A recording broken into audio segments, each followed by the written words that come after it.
Les confieso que cuando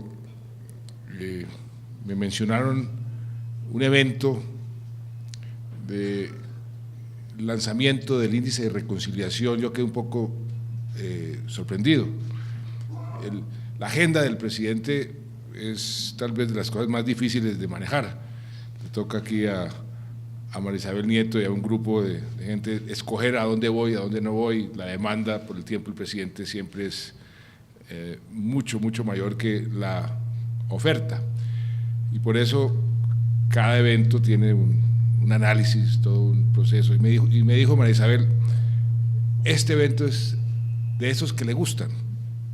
Entonces yo dije, índice de reconciliación, ¿cómo así que esos que me gustan? Entonces yo pensaba, el lanzamiento de un índice de reconciliación es como un índice del amor, un índice de la alegría. ¿Cómo mide uno la reconciliación? Entonces llamé a Paula. Y Paula, ¿esto qué es? Y ella me explicó, mira, eso se trata de un trabajo que viene haciendo inclusive desde hace mucho tiempo, desde que trabajaba en la Fundación Social, para medir toda una serie de circunstancias que deben estar presentes para que se pueda dar esa reconciliación. Así fue como lo entendí. Inmediatamente me pareció importantísimo porque dentro de este complejo proceso de ir sembrando semillas en todas partes para lograr esa paz, hay semillas que a nadie se le han ocurrido o que a nadie se le hubieran ocurrido. Ayer, mire la coincidencia, ayer mismo estaba yo en una reunión con la bancada, senadores y representantes de la Alianza Verde, Navarro, Claudia López, y Claudia López me hizo una pregunta, me dijo, mire, queremos citar un debate, me dijo yo como parte de la Comisión de Paz del Senado, para ver quién va a reemplazar a las FARC. Y yo le dije, ¿cómo así? Sí, ¿qué va a pasar en aquellos territorios donde las FARC han tenido presencia durante 3 generaciones, que hay unos comportamientos y unas circunstancias especiales cuando ya las FARC dejen de ser FARC? ¿Qué va a pasar ahí? Y eso tiene mucho que ver con este índice de reconciliación, estar pensando en el posconflicto y en las circunstancias que van a permitir que ese posconflicto sea exitoso. Yo lo he dicho muchas veces, el posconflicto va a ser igual o más difícil y es un gran reto que el propio proceso. El proceso ha sido muy complejo, lleno de contradicciones, lleno de dificultades, lleno de enemigos, pero ahí vamos, creo que en la dirección correcta. Cuando uno tiene un norte claro, hay que perseverar. Si se cometen errores hay que corregirlos, pero hay que perseverar. Lo que hoy sucedió, hace un par de horas, el primer grupo de víctimas que salió hacia La Habana están volando en este momento. Eso es un paso importantísimo en ese proceso. ¿Y por qué es tan importante? Porque escuchar a las víctimas para poder respetarle y defenderles sus derechos y reconocerlas, pues es un paso de inmensa trascendencia que nunca se había dado y que tiene toda la lógica del mundo si lo que queremos, como lo hemos manifestado tantas veces, que las víctimas sean el centro de la solución del conflicto. Entonces la gente que no quería que se escucharan las víctimas decía, ¿pero por qué? Pero eso tiene una lógica muy elemental. Si uno va a defender los derechos a cualquier persona, a una persona en situación de discapacidad, por ejemplo, lo obvio es escuchar qué quiere ella, qué considera esa persona que son sus derechos y cómo quiere que se les defienda. Y esa es la importancia de estas visitas. Son cuatro visitas, 60 víctimas, que han sido escogidas de una forma equilibrada. No pretenden, es imposible que 60 víctimas puedan representar a todas las víctimas de Colombia, pero se hizo un ejercicio, la palabra es esa, equilibrado, donde hay también víctimas de diferentes, digamos, de diferentes tipos,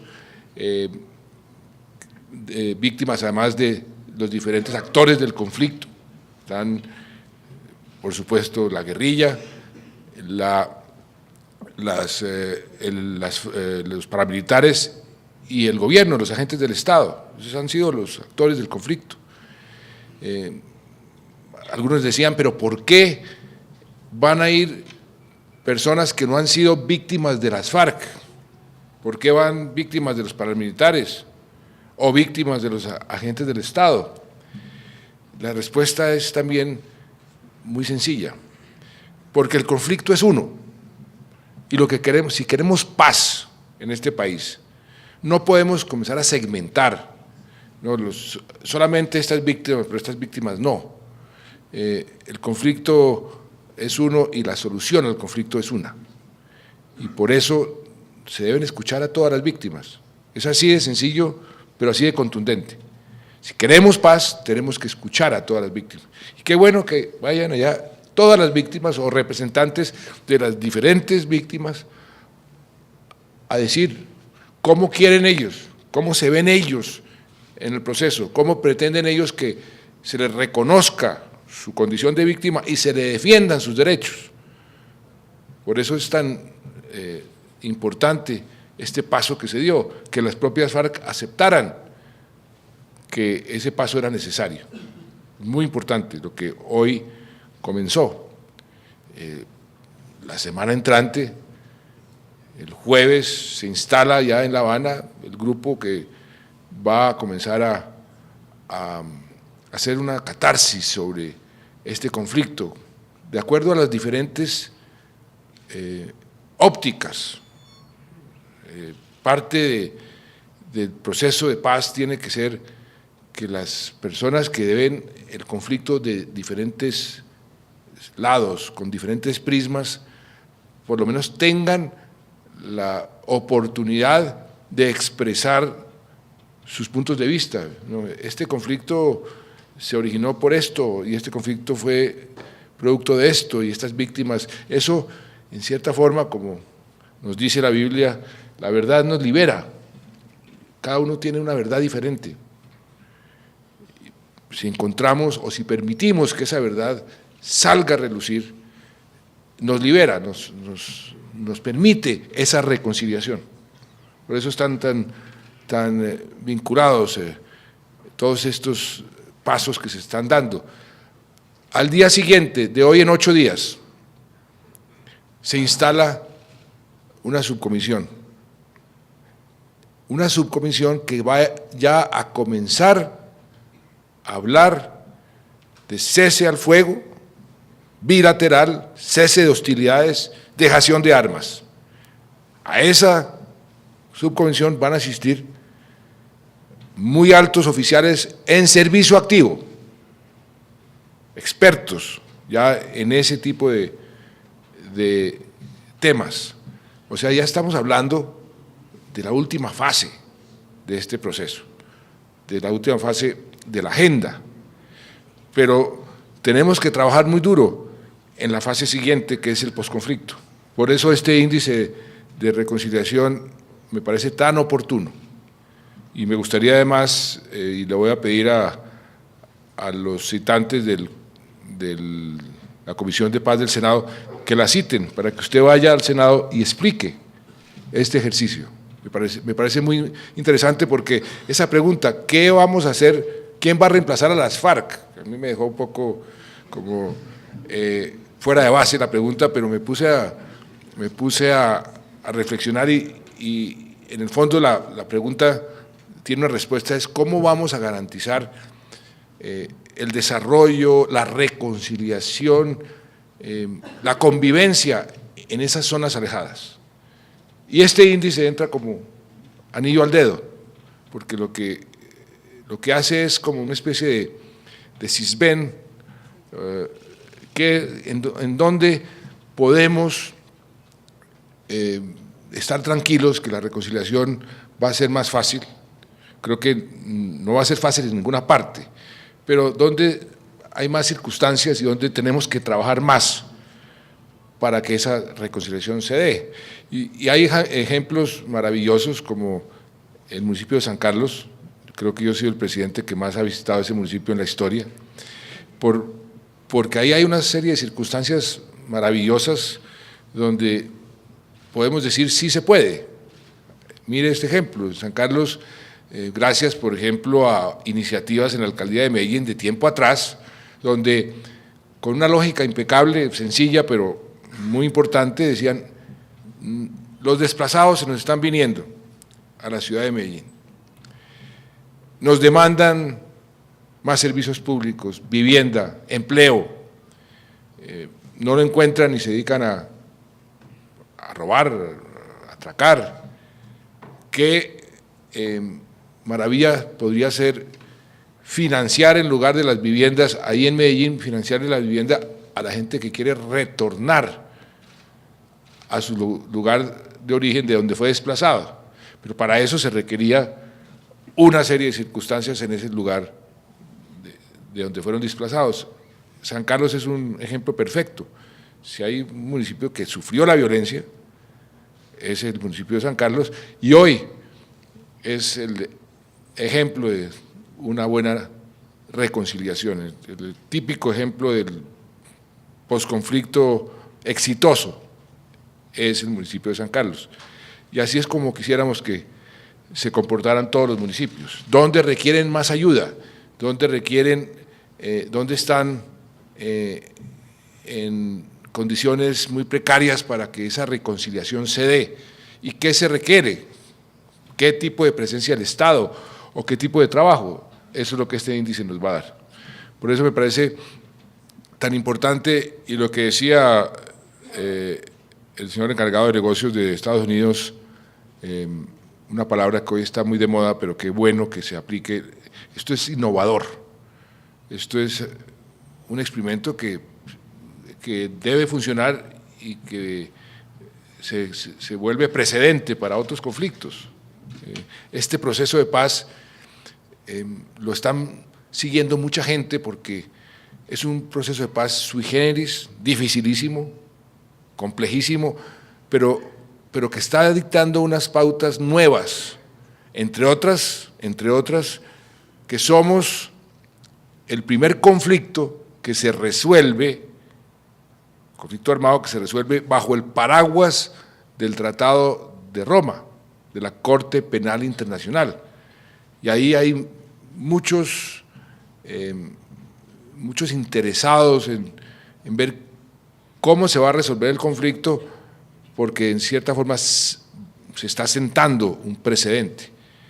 Eso uno diría, ¿es bueno o es malo? Yo diría, lo hace más difícil, porque en esas circunstancias los extremos comienzan a jalar para su lado. Y aquí tenemos algunos ejemplos en Colombia. Ayer escuchábamos a un alto funcionario del Estado criticando el punto 3 de la agenda, llamándolo lavado de activos, un punto tan importante como es lograr con las FARC ponernos de acuerdo para que rompan cualquier vínculo con el narcotráfico y que juntos sustituyamos los cultivos ilícitos y desaparezcamos de la faz de Colombia ese maldito negocio del narcotráfico. Eso es una noticia maravillosa. Apenas logramos un acuerdo sobre ese punto, me llamó el secretario general de Naciones Unidas, me enviaron mensajes de Estados Unidos, de Europa, diciendo, esto es un paso trascendental que no solamente afecta a Colombia, a la región entera, al mundo. Somos, infortunadamente, los principales proveedores de cocaína, hemos sido durante los últimos 30, 40 años del mundo. Y ese paso era fundamental. Pero algunos de esos fundamentalistas quieren jalar para su lado para que la solución definitiva de este conflicto pues esté más de un lado o del otro. Son circunstancias normales. A mí no me disgusta que se dé la discusión, que los debates se mantengan y hay que aguantarnos que de lado y lado habrán opiniones y habrán posiciones, pero nosotros vamos a seguir perseverando en ese camino que creemos que es el correcto, que hasta ahora ha sido un proceso serio, como lo dijimos desde el principio, eficaz, ha sido digno, tiene que ser digno para todo el mundo. Y tiene que ser un proceso donde todo el mundo ponga su granito de arena. Yo por eso he insistido tanto, este no es un proceso de Juan Manuel Santos, ni siquiera de mi gobierno, es un proceso de todos los colombianos. Y este índice de reconciliación sí que ratifica eso, porque cuando vean el índice, lo que mide, ahí se da uno cuenta cómo es de importante que muchísima gente esté comprometida para que esa reconciliación se dé, comenzando pues por los corazones de todo el mundo, su disposición a perdonar. Perdón es un acto, yo lo he dicho muchas veces, de fortaleza, de valentía, no de debilidad, como algunos han dicho.